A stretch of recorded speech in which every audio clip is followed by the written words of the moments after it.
Welcome. This is a panel on static analysis in Clang. And probably most of you know Clang already has many capabilities to emit warnings to users, like warnings from the compiler or Clang Tidy or a Clang Static Analyzer. And lately, there were a lot of interesting proposals to add new capabilities to Clang, including defining a bound-safe sublanguage of C++, or introducing Rust-style lifetimes to C++, or adding a new dataflow analysis framework. So on the panel, we have many people working on interesting projects, and we also have people who are the code owners of some of the areas in static analysis. So what I would like to do first, I would like to ask all of the panelists to introduce themselves and also to tell a couple sentences about the projects they are working on. And after that, while I have a set of questions that I would love to talk about, I would like to ask the audience to participate. And if you have any question, how to get involved or want to know some more details about some of the projects, feel free to go to the mics and start asking questions. So let's continue with the introductions. And first, I would like to ask Dmitri to introduce himself. Thank you. So yeah, my name is Dmitri, and I work at Google. I work at the intersection of C++ and Rust languages. And we have a variety of static analysis projects that are targeted towards improving the safety of our existing C++ code base, as well as making C++ and Rust work better together so that you can do more easily FFI calls from C++ to Rust and vice versa. So we work on the dataflow framework for Clang. We have a proposal for nullability checking in C++ and nullability inference for C++ as well. And we have submitted the lifetimes RFC for C++, which is inspired by Rust, the one that was just mentioned. It comes with both verification and inference parts to it. Thank you. Let's continue from Bruno until Jan. Sure. So hello, everyone. My name is Bruno. I work at Meta. And on the static analysis, code analysis realm, we've been working on ClangIR, supporting, enabling some lifetime analysis. So far, that has been based on Herb Sutter's lifetime safety paper. Our motivation there is that we have like millions of C++ lines of code, and lifetime issues are very common in our code base. And when we have like programs crashing in production, it's really bad. It actually costs us a lot. So I'm very excited about all the different lifetime things that people have been working on. And this has been our starting point with ClangIR. So we want to do a good job there, catching those issues. And we also want to tackle like more higher level like C++ things like coroutines, which is huge on our code base. And for that, we need some way to represent some higher level semantics while having like control flow information and being able to go more fancy on the analysis side. I've been having several discussions with lots of the folks here on how can I maybe, or ClangIR maybe can help and be squeezed in some of these challenges. Hi, I'm Yitzhak, and I also work at Google. I started my work on involvement in Clang with Clang Tidy, doing a lot of work, mostly downstream, but some upstream contributions, and quickly discovered that actually working with kind of rewriting the code was pretty difficult, and so developed the Clang Transformer library, which is an upstream library, which makes it easier to do rewriting. It plugs into Clang Tidy, or it can be used directly from whatever program you'd like. But with that, I noticed that there's quite a limit to what you can do just by hand in Clang Tidy. You have the AST, and that's it. Go have fun.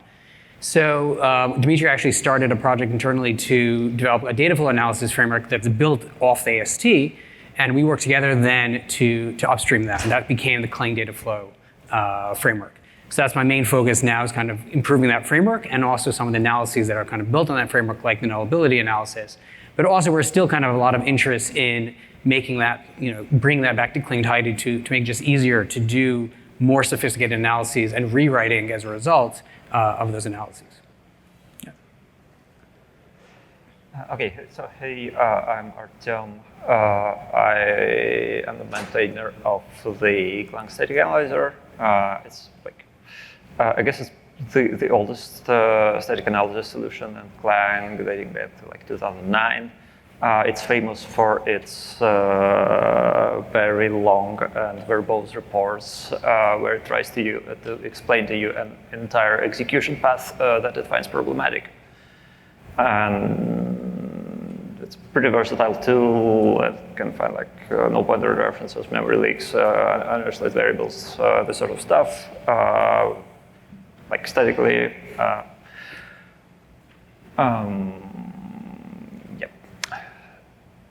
So yes, so like even though like it's like a powerful engine that conducts like symbolic execution kind of analysis, where it explores paths, it finds buggy paths, but this covers like roughly 50% of the problems. So I'm very excited about the new developments as well. Yeah, and also recently I was part, and I guess still am, part of the effort for C++ bound safety, which Jan is leading, so I will hand it to him.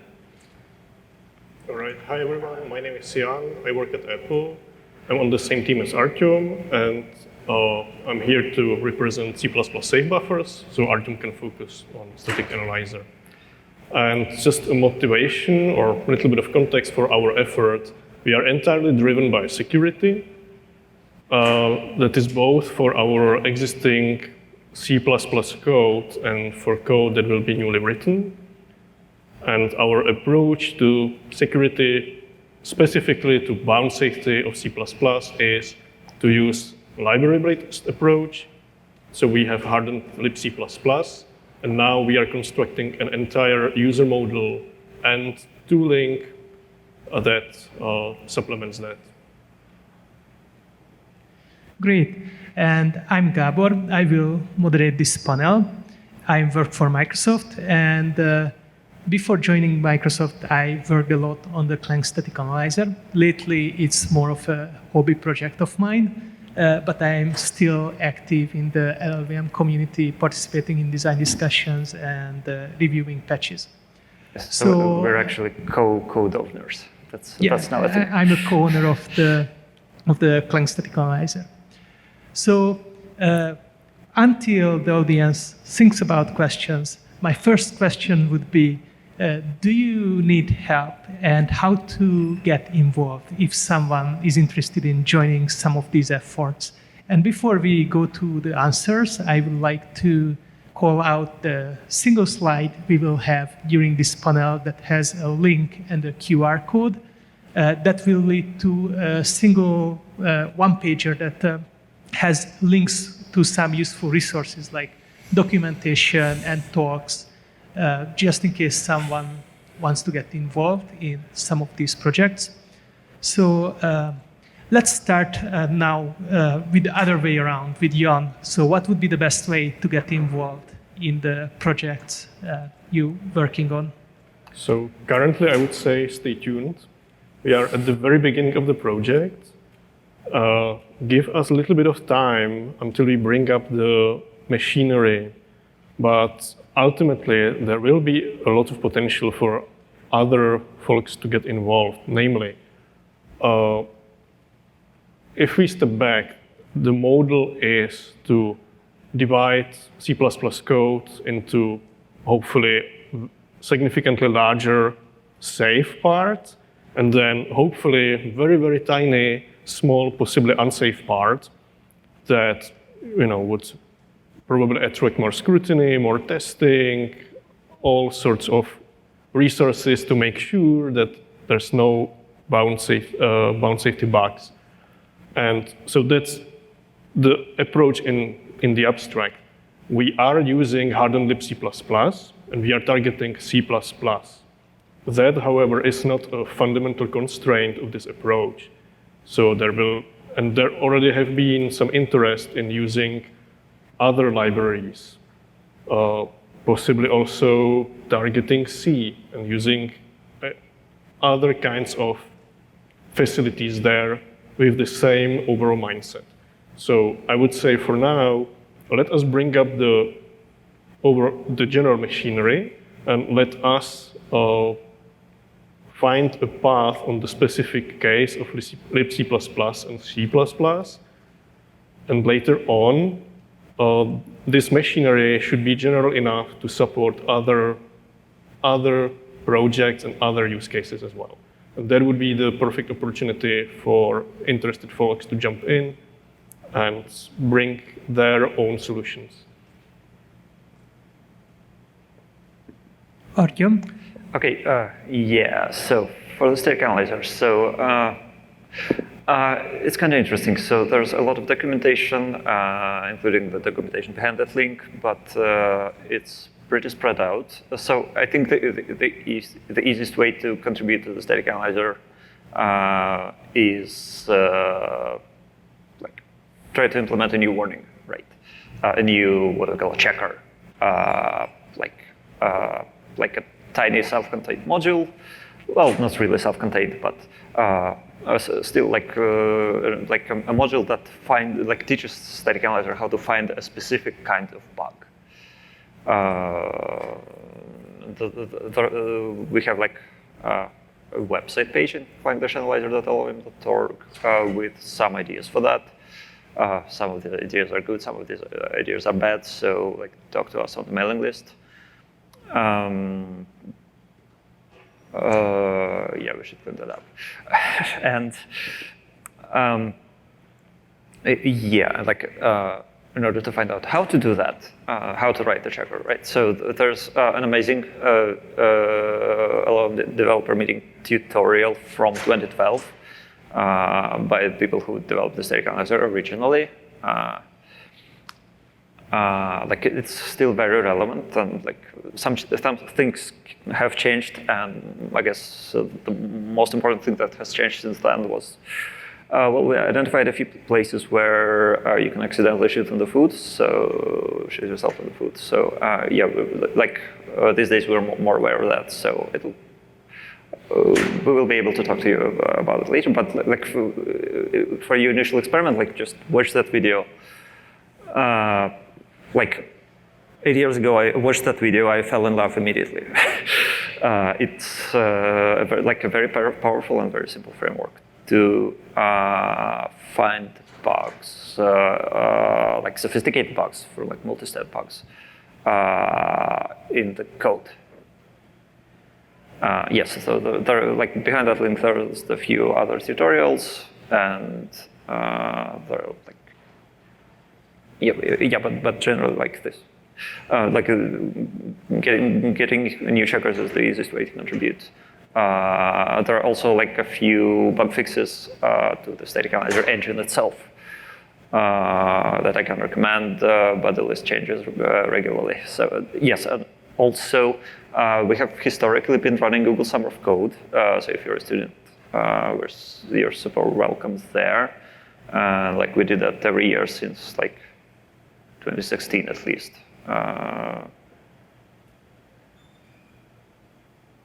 So yeah. Yes, I guess. Yeah.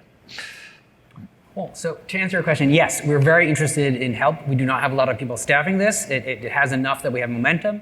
But there are quite a few, I think, really interesting projects that if you're interested in kind of diving into the implementation, if you're interested particularly, this is a kind of a sound analysis framework based on kind of the theoretical foundation is abstract interpretation. So if you have a background in those kinds of analyses, all the more so. If you don't, I don't think it's required.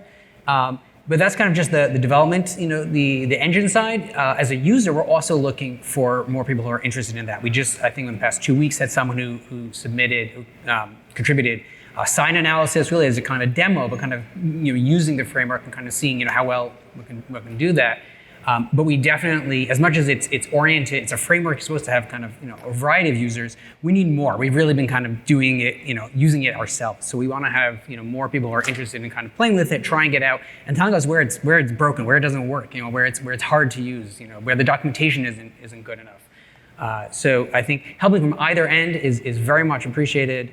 In terms of contacting us, I think the best thing at this point, if you can probably find our email addresses, just Googling them. If you can't, you send a patch through Fabricator. It might be another way to contact us. We don't have a dedicated mailing list.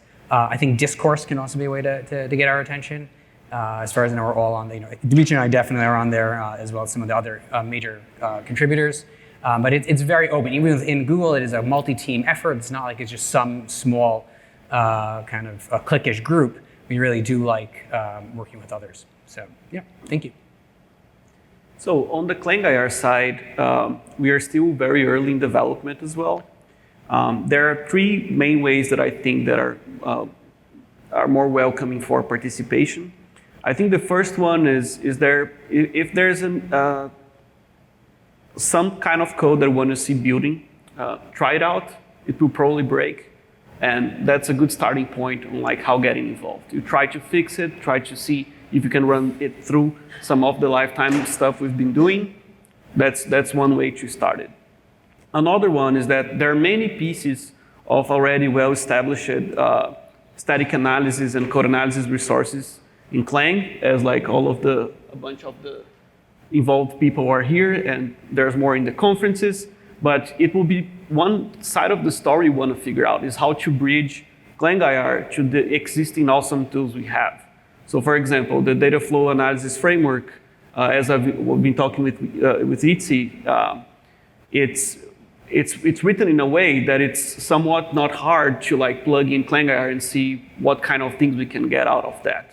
Or just as a prototype thing to see, well, is there really a match here? If there's no match, how can we design or help designing Clang-IR such that it will help unfold this kind of thing? So that's another way. And another one would be to try to write some analysis on top of the current existing Clang-IR and see what happens and if that fits the type of things you want to achieve. As well, again, trying to reiterate and help us designing something that can be bridged with like Clang CFG or the data flow analysis framework and other things. Dmitri? Yeah, thank you. So how to help us? So based on the data flow framework, we have already upstreamed two Clang Tidy checks. So they are checks for std optional and app sales status or unwrapping. So those Clang Tidy checks ensure that you verify that the optional has a value or that status or is in a non-error state before you access them. And the way you could help is by deploying these checks to your code base and helping us productizing these checks. So we're not saying that they are low quality, but you have a different code base than Google, and you might have different types of false positives, false negatives. So it will really help to get some diversity in usage and seeing what kind of corner cases you can find. With regards to nullability and lifetimes, the implementation for both verification and inference is currently in a different repository. It's under github.com/google/Krubit. Krubit is our C++ Rust interoperability tool. And we have kind of an internal debate. We're like not so certain of what would be the right point to start upstreaming this nullability and lifetime infrastructure to Clang, because, well, things move a lot more slowly when you have to interact with a lot of external reviewers. Then we can experiment internally within Google. So the primary thing I think that would motivate us is usage and interested people. So people who would be interested in rolling this out to their large code bases. So something upwards of 100K lines of code, and basically seeing what it does for them, seeing what kinds of language rules, or style rules they would prefer to have for nullability and lifetimes, and then seeing how we can make it work for everyone. So going one step lower, if you want to help us write some code, you can start using the dataflow framework in Clang Tidy more or in the Clang core itself. So right now we have quite a few checks in Clang Tidy and core Clang warnings that implement some sort of kind of like fixed data flow algorithm, like special case data flow algorithm. So for example, you have the threat safety analysis in core Clang, which is probably one of the most sophisticated Clang warnings. And it's classically a data flow algorithm. However, it does not reuse other components. So similarly, in Clang Tidy, we have things like a check that detects infinite loops and so on that could also benefit from an all-path analysis that the data flow framework provides. So I think here it's important to sort of explain the difference in the target use cases. So when we think of AST matchers, I would say it's primarily for local fixed pattern matching, right? So you don't want to connect two far away unrelated statements with an AST matcher. Like if you can probably do that with AST matchers, but that's not what the tool does well. With the data flow framework, you can prove a property within a single function that is true over all paths. And for example, with the Clang Static Analyzer, it's good at finding deep bugs. So it's good at asking the questions about, does there exist a path where something happens? But if the Clang Static Analyzer cannot find such a path, it doesn't mean that it doesn't exist. It could be that Clang Static Analyzer just didn't find it. On the other hand, the data flow framework will try to prove a property truly over all paths through the function. So for example, if the std optional check does not warn you about a std optional unwrapped, it truly means you cannot have a runtime error due to that or undefined behavior due to that. So yeah, we would love to see more usage, and based on the usage, we will have more ideas how to extend the core framework. So right now, for example, we only model values for Boolean variables and structs, and everything else we model as opaque values, and it has worked for us so far for the kinds of checks we have been writing. But of course, we would want to have models for things like integers, for things like strings, and so on. But we need use cases, right? We don't want to design something that's super generic and probably doesn't meet anyone's needs. It's much better to see a couple of instances of checks and then try to generalize the infrastructure from that. And if it doesn't generalize well, we can leave multiple copies of the infrastructure. It's not a problem in the data flow framework because we want to make it generic and customizable for different usages. Also, Etsy is working on fixing some of the soundness holes and some of the problems with convergence. So if you are really deep into programming language analysis theory, you might find that type of problem enjoyable. Thank you. So Dmitri already touched on this, but what I would like the panel to answer, if someone has a new idea for a check, it looks like now we have more options than ever before. What tool should they reach for when one tool is better answer than the other? Whoever wants to go first, feel free to just. I can start, so like I can basically complete my answer, and then other people can take it. Yeah, let's start with Dimitri. So yeah, if you want to do just like local pattern matching, AST matchers are a good fit, right? So something that happens within a single expression, like, do you call this function with an LPTR argument type of thing? Or do you have a class that has a method with a certain name? Like AST matchers work beautifully for that. So please continue using them for that. If you want to perform refactorings, you probably want to use the Clang transformer framework because it allows you to combine the AST matcher with another DSL that explains how to how to create transformations, how to create diffs, edits that will be applied. So the previous state of art in Clang Tidy and in Clang was to manually micromanage all of the source locations and source ranges, and that worked for us for a decade. But now we have a framework that allows us to express these types of replacements, these types of edits at a higher level. So you can say things like, please insert this text before or after a certain AST node, please replace this AST node with this text. So it's much more higher level and much less error prone. And we are trying to hide some of the inconsistencies and unusual semantics of Clang source ranges there. So yeah, if you want to do refactorings and you can express your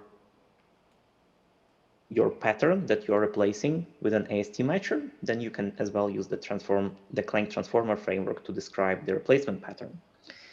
If you want to do some more sophisticated analysis, I would suggest to think about two different sort of design points.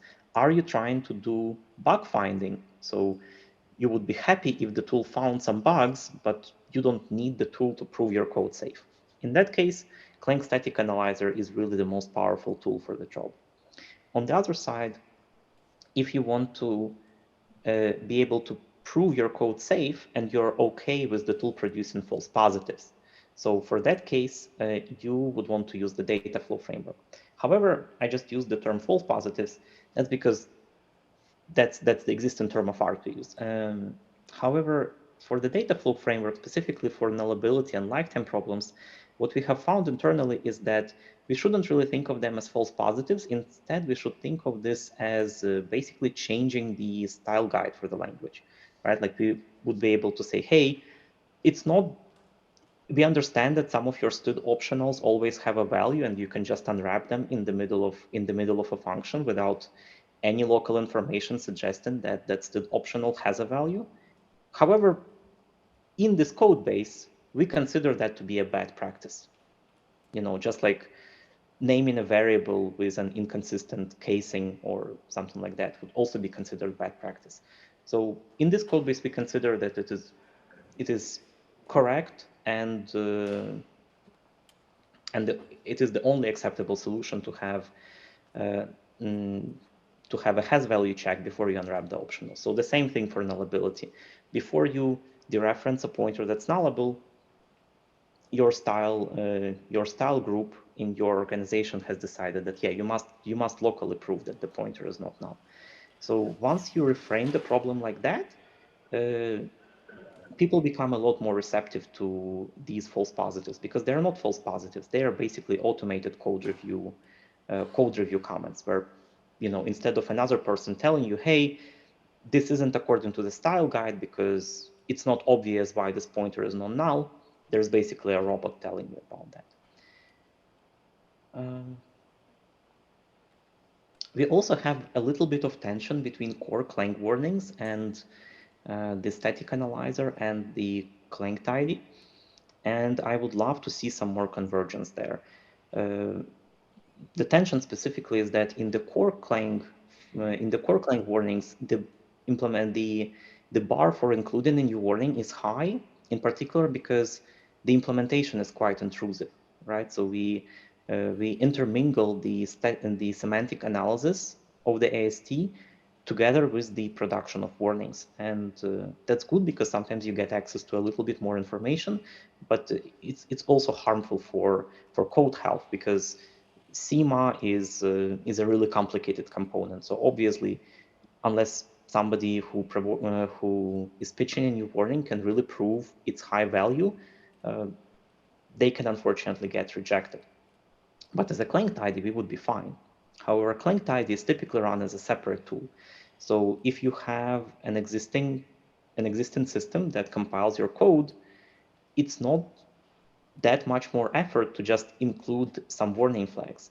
However, adding a whole separate Clang Tidy or Clang Static Analyzer workflow is typically a much bigger change that would be a lot more difficult to implement in an organization as opposed to warning flags. So I would like to see some more convergence across Clang Tidy, Clang Static Analyzer, and core Clang warnings in terms of the user interface, so how you configure and enable them. Thank you. Anyone has anything to add? So I think Dmitri covered it perfectly. So yeah, so the question, which I guess I'll just summarize, right? So the question where to put your checker is like a 3-part question. Which technology do you use to implement the checker? So like AST matchers or flow-sensitive framework or path-sensitive static analyzer framework. Yes, so in this area, like whether you want to match code as written or you want to prove properties about all execution paths, or whether you want to prove properties about individual execution paths. That's what's going to be guiding your decision. Then there is a matter of where will your checker live in the code base, right? Will it be part of the Clang Tidy code base or static analyzer code base, or maybe part of the compiler itself to produce a warning? Yes. So in this case, yes, it ties. Yes, and it I guess ties closely to how you want the warning to be displayed to you, right? Yes, so these questions are actually tagged together. So where do you put the checker? Somewhat relates to how do you want to consume the checker? Do you like already run Clang Tidy on your project, so naturally you want to consume it as part of Clang Tidy? And you can run static analyzer checkers as part of Clang Tidy. You can run compiler warnings as part of Clang Tidy if you want. If like your developers don't fix compiler warnings, but they do listen to static analysis warnings. That, like, my experience was usually the opposite, but I've seen this happen in some cases. Yes, so there's some flexibility here. You can like put things into static analyzer and then consume it from Clang Tidy, or you can put it the Clang Tidy and consume it from Clang Tidy. So the other way around is so I have an experimental patch that allows to go the other way around, like consume Clang Tidy checkers from the static analyzer. I need to work on that, but we can agree that it would be really great too, because a lot of people already use static analyzer without Clang Tidy. So we talked about AST matchers, the dataflow framework, the Clang Static Analyzer, and the question is, if we have all of these tools, why are we working on CIR? What are the pain points that we want CIR to solve? So yeah, so there are a couple of things here. I think that first of all, like ClangIR goal is not to debunk or prove that any of these other like current technologies don't work or don't work well enough. Our main motivation came with like thinking about the long-term optimization goals for C++ we have.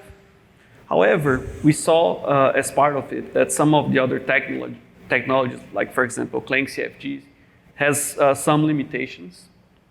And the fact that we cannot, it's not, whatever you generate for Clang CFG is not used throughout all the other compilation pipeline, brings some downsides, which are like, it's hard to test, it's hard to guarantee correctness. There are like a few, the other day you were very nice to list to me a lot of the other problems that Clang CFG also has. And that was very enlightening. Like for example, the fact that Clang CFG runs multiple, like you build Clang CFG multiple times because of different configurations over one compiler invocation, which was a very interesting fact that I didn't know.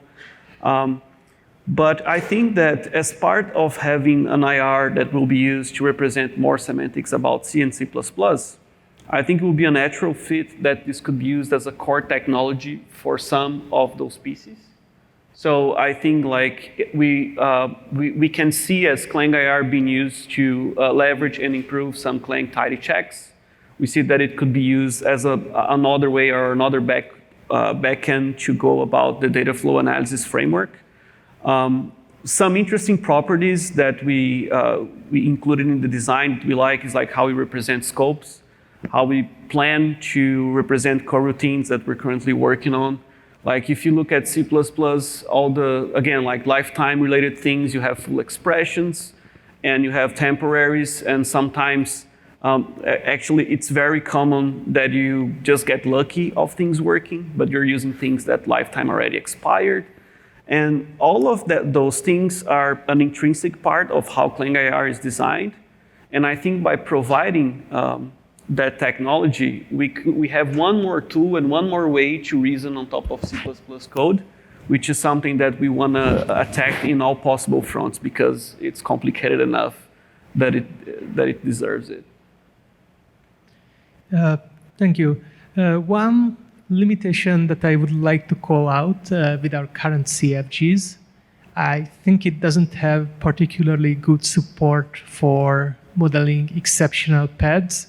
So whenever we talk about data flow analysis, being able to prove some like property of the code, we always have this like invisible qualifiers that like not considering exceptional pads and similar like caveats. And what I'm really excited for, hopefully at some point we can get a representation in Clang that covers the full spectrum of C++ and still provides some suitable abstractions for some of the analysis tools we use and love. Okay, just a quick reminder, if anyone has any question, feel free to line up or wave the hand or something like that. In the meantime, I would like to know, like, what do you think about C++ as a language that we have to analyze? Is modern C++ easier to analyze or not? And what do you think about the static analysis community's involvement in the standardization process?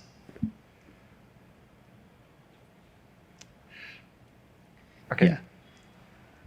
So I was wondering whether Jan has some thoughts about this, given the bound-safe C++ proposal. So I would say that in general, modern C++ cannot be easier to analyze because it's strictly a superset of older C++. That being said, yes, one of the central pieces that our effort will use is stdspan, introduced in C++ 20. So at least in C++ standard library, there are now more interfaces that we could use to introduce the runtime bounds checks and harden the program. And I believe the ergonomics of interfaces in standard library also improve, and it's all in the direction of making it harder to use incorrectly. So the modern C++ introduces more stuff for us to analyze, but the hope is that it introduces stuff that we don't have to analyze in the first place. That is like more often correct by construction. Nicely put. Yeah, and I also think that regarding all lifetime work that has been going on independently, like there's the Google proposal, there's her proposal, and there's a lot of interaction with that and contracts, which was going some other way that was not necessarily related with some of the static analysis thing we would like to have. So you asked about the C++ committee, which I'm also part of. I think it would be nice if we maybe get together some part of the Clang static analysis folk and give our feedback on how it would be nice if whatever comes out of contracts can reflect some of the things that we are trying to deploy in industry as part of like all these lifetime and other related modern C++ things.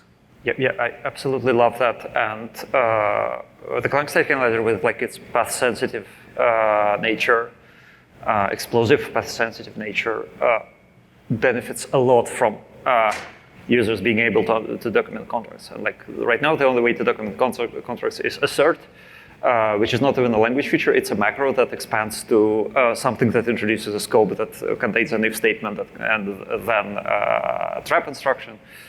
And this thing that introduces a scope is of like if we don't use GNU extensions, then it's going to be a do while zero loop. So by the time you evaluate all these worthless statements, you like no longer sure are you even part of the assert as well. Like you will very often just forget. You will be unable to figure out statically what exact contract does it document after you evaluate these statements one by one. So I'm very excited about contracts as a language feature, and like even if it's just a better assert, that's already amazing. If it's preconditions that can be visible, for example, across translation units, right, from one CPP file to like through header to another CPP file, that would also be absolutely amazing. It looks like we have a question from the audience. Question about local versus global analysis. What would be the major problems we want to solve that currently require whole program analysis that we cannot solve with translation unit local analysis? I can start. Yeah, let's start with Dmitri. So all of the inference topics that I have mentioned, so Google has a multi-million line code base, and when we deploy things like nullability analysis, things like lifetime analysis, well, deploying the warning itself is the easy part, so to speak. The difficult part is getting all of the annotations into the code, and we cannot put the responsibility for annotating the code onto humans, well, for a couple of reasons. First of all, humans are not perfect, so it would be better if a tool suggested these annotations instead. Second, it's really expensive to ask humans to do this. And third, it's probably pretty boring for humans to try to infer the nullability of various pointers by reading the code. This is not probably the most intellectually stimulating task. So if we ask people to do it manually, probably annotating a multi-million line code base will never be done. Therefore, we have a question of how can we infer the annotations. And to infer the annotations, you're really able to use every trick in the book to figure out facts about your program. And sometimes you really have to, because to figure out an annotation for a virtual function in an abstract base class, you really have to understand the contracts of all of the overriders of this function and then assume the worst case scenario for the base class virtual function. And that really requires you to analyze all possible overriders of this virtual function. So yeah, definitely all of the inference use cases for our annotation-based static analysis stuff needs global analysis. However, it does not necessarily need the kind of global analysis where we load all of the translation units together and we need to inspect all of them at the same time. So internally at Google, we have a system called Clang Flume. Flume is a kind of a successor to MapReduce. I think there is a cloud version which is publicly available. And it would be really awesome if we could build such multi-stage static analysis pipelines that could run on multiple cores and that could exchange sort of this style of like summary data structures across multiple stages. This is indeed a piece that we are missing in our current static analysis story in the open source Clang and LLVM. So local versus global analysis. One of the problem, our programs have many global resources. For example, the heap is a global resource, and we have certain problems. For example, when we don't know anything about what pointers might alias, and aliases might be introduced by any function call that we cannot see the source code of. Basically, dealing with some of these global properties is really hard. So what some of the safe languages ended up doing, they banned certain kinds of aliasing to make it feasible to reason locally. Because if we can reason locally, that can often be done in a more efficient way. And sometimes global reasoning is infeasible or intractable. Maybe the size of the program is too big, or maybe just the simple fact that you will always have missing information because you might not have a model for all of the kernel APIs, or you might use a proprietary library, or you might load a plugin. So in practical applications, in many practical applications, you almost have some unknowns that you just cannot reason about because you don't have access to the source code. I would add another example is call stack analysis. So we internally have a client-server framework, which basically, if you register with the framework, it gives you all kinds of nice properties, but it also then requires various things of you, including that you don't use, libraries X, Y, and Z, because you're supposed to go through the framework. That is an analysis which you can't do just locally in a given TU. You really have to look at the whole program to make sure that you're abiding by the constraints of the framework. So kind of similar to heap analysis, but it's in a whole other area, is kind of saying, well, look at the whole call stack and make sure that none of the following library calls ever occur under this context. So in a nutshell, right? It's a spectrum. Some problems are naturally local. Some problems are naturally global. Like uninitialized use of a variable, right? A use of an uninitialized variable. If the variable lives in a local scope, all the uses of that variable are in that scope. By scanning through a scope, most of the time you can figure out a lot of you may run into cases when this variable is passed by reference into a function that later passed to another function that later initializes it somewhere. But even then, we can usually identify the problem by just stepping into these functions as long as they're close enough to our source code. So this problem is relatively local. Or use of a stack address after it goes out of scope, right? That's also a relatively local problem. The problem of matching new and delete is significantly more global. And imagine C++, you say new C, C is a class. And that's it. And suppose the constructor is defined somewhere else and we don't know what it actually does. So even if this newly allocated pointer is immediately thrown away and the program does literally nothing to it, the static analyzer technically cannot diagnose a use after free because, cannot diagnose a memory leak, right? You just have a plain new in the middle of nowhere and you cannot diagnose a leak, even though it's not even stored in a variable. Because technically the constructor may take this and store in some site storage and later delete. Or maybe,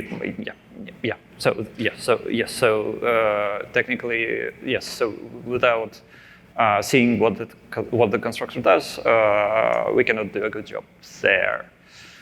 We can try to approximate, we can try to make judgment calls, but it won't work. So I think one of the very motivating examples for these things is taint analysis.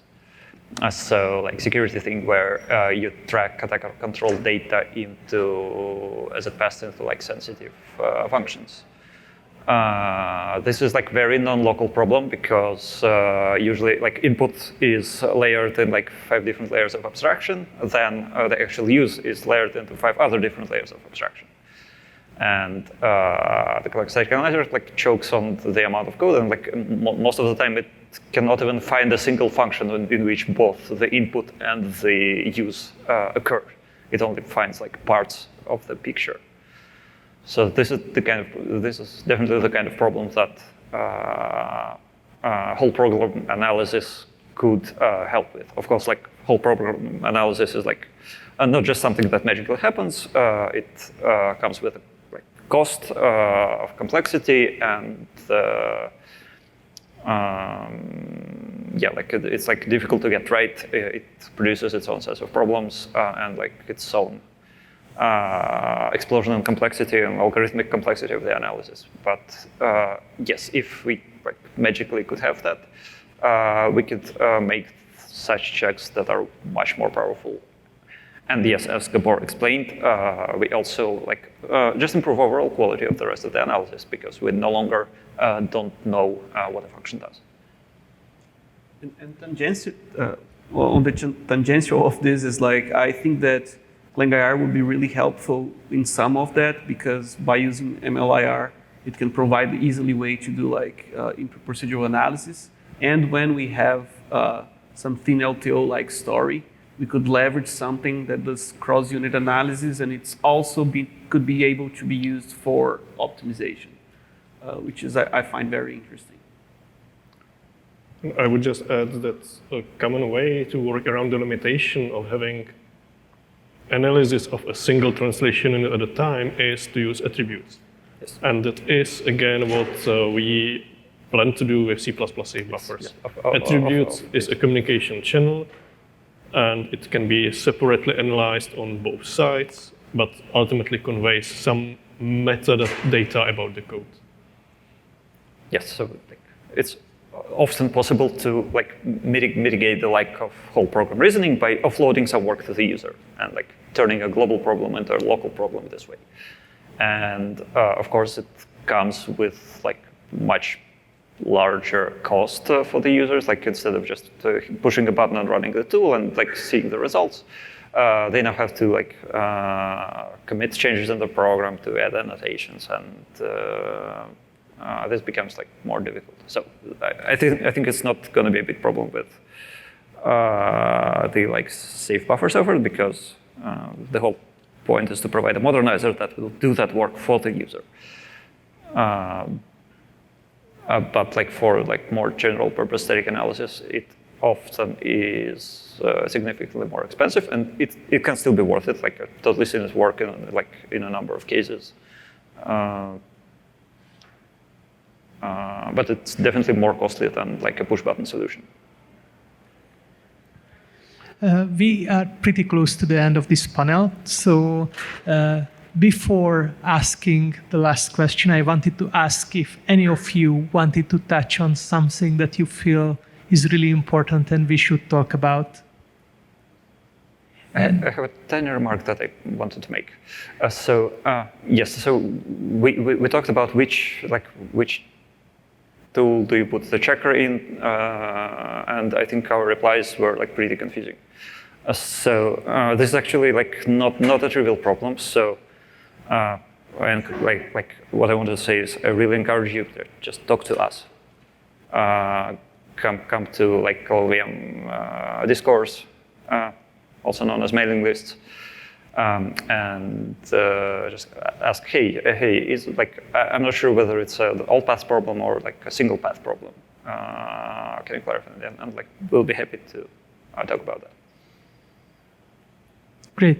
Yeah. So my last question is, I feel like in the past we mostly had checks that were hunting for bugs, and recently we started to talk about safety a lot more and getting us closer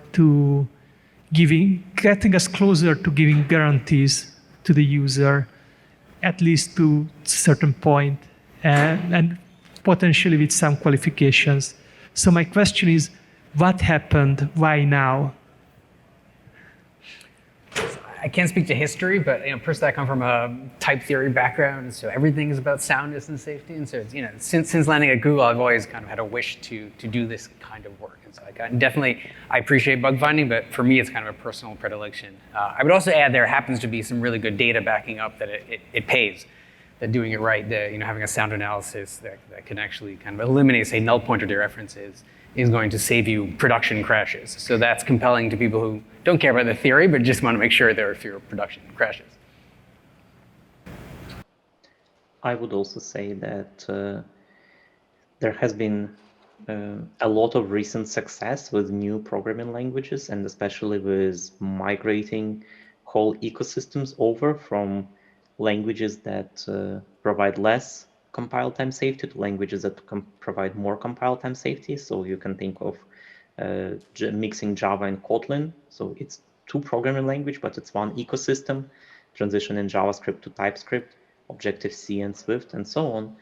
And the newer language in this pair really provides a lot more compile time safety features that some people would consider just, being more opinionated.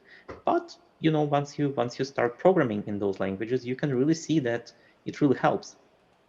And, people who don't believe in compile time safety, after trying out these languages, they very rarely have any second thoughts or regrets about using compile time safety, at least in my experience, people I have talked to.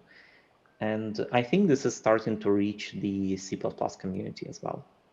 And with the increasingly bigger and bigger successes of Rust, and Rust getting integrated into our safety critical infrastructure systems, so more and more libraries that are at the underpinning of our foundational internet things, so things like HTTP, servant stacks, things like cryptography, being increasingly more written in Rust. I think more and more C++ engineers get exposed to these ideas, and they really see the value.